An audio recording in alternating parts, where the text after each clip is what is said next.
Mana qo'qqi gulni gullab turgan payti kuniga 5-6 dona davay tez yeb boshlanglar. Qattiq qaralashtirib salat. Mana unday holatga kelib qolmasin. Tezga sizda hech kim urushmaydi. Tez aytganda qilinglar-da. Tushundingizmi?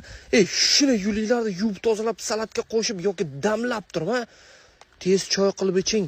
O't qopini zo'r ishlatadi.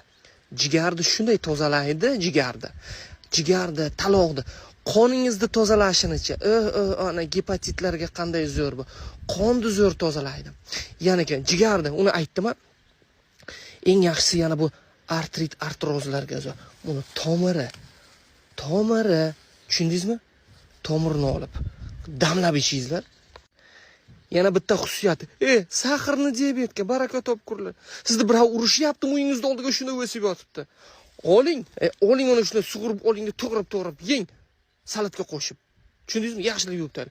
Yoki damlab iching. Mayda to'g'rab damlab iching. Mana sahrni diabet ko'zini o'yadi. Tushundingizmi? Xo'p deng, aytganda.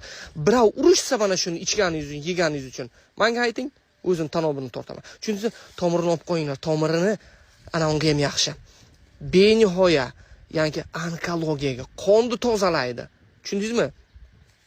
Sahrni diabetni baqirtirib yuboradi tomiri. Jigarni